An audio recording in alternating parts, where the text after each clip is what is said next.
Hello student, welcome to my YouTube channel. देखिए, मैं आप लोगों को बताऊंगा कि क्लास 10th में इंग्लिश की प्रोजेक्ट फाइल कैसे बनाई जाती है, कैसे कैसे लिखा जाता है। आइए देखते हैं। ये देखिए फ्रंट पेज है जिसमें नेम लिखा गया है, क्लास नेम, और सब्जेक्ट है और प्रोजेक्ट लिखा है।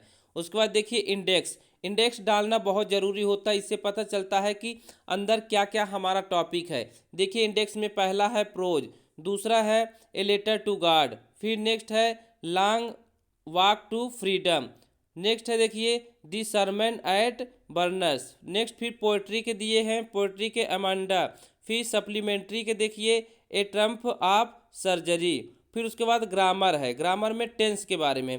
तो इस ये इंडेक्स से पता चल जाता है कि हमने फाइल में क्या क्या लिखा है। अब आइए एक एक करके देख लेते हैं। अब ये देखिए प्रोज के अंतर्गत है a letter to God, summary of the lesson, lesson का समरी लिखा गया है, इसको आप देख कर लिख सकते हैं।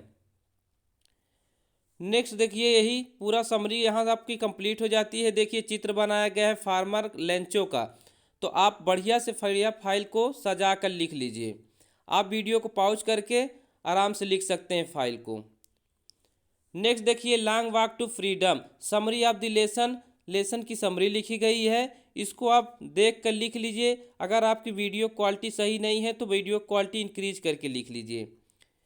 देखिए फिर इसके बाद नेल्सन मंडेला का चित्र बनाया गया है, ये टॉपिक आपका कंप्लीट हो जाता है। नेक्स्ट आपका द सरमन एट बर्नर्स, उसके बाद देखिए समरी ऑफ द लेसन लिखा गया है, इसको आप देख कर लिख लीजिए। ये देखिए लॉर्ड बुद्ध का चित्र बनाया गया है, देखिए हाथों से बनाया गया है, कितना मस्त चित्र बनाया गया है। उसके बाद देखिए अमांडा, ये आपका पोइट्री है, पोइट्री में देखिए सेंट्रल आइडिया लिखा है, और एक गर्ल अमांडा जो है उसका चित्र बनाया गया है। यहाँ से आपका पोइट्री है। फिर देखिए ये Trump of surgery, summary of the lesson, lesson की समरी लिखी गई है। ए डॉग ट्रिकी, डॉग का देखिए चित्र बनाया गया है।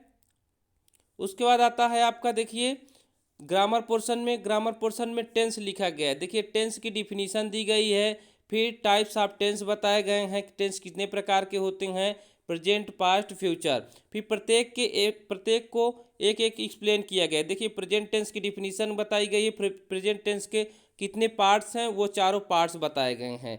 ये देखिए इसी तरह पास्ट टेंस की डिफिनीशन बताई गई है कि पास्ट टेंस के फिर कितने पार्ट्स हैं उसको बताया गया है, चारों पार्ट्स को। फिर उसके बाद फ्यूचर टेंस में है फ्यूचर टेंस की डिफिनीशन, उसके बाद फ्यूचर टेंस के चारों पार्ट्स को बताया गया है, indefinite, continuous, perfect, perfect continuous. उसके बाद देखिए लास्ट में सभी टेंसों को एक साथ कवर करके एक पेज में उसकी लिखा गया है फार्मूला कि कैसे हम उसका ट्रांसलेशन करते हैं। तो इस तरह से ये फाइल आपकी इंग्लिश की कंप्लीट हो जाती है। आप लोग इसको देख कर लिख लीजिए।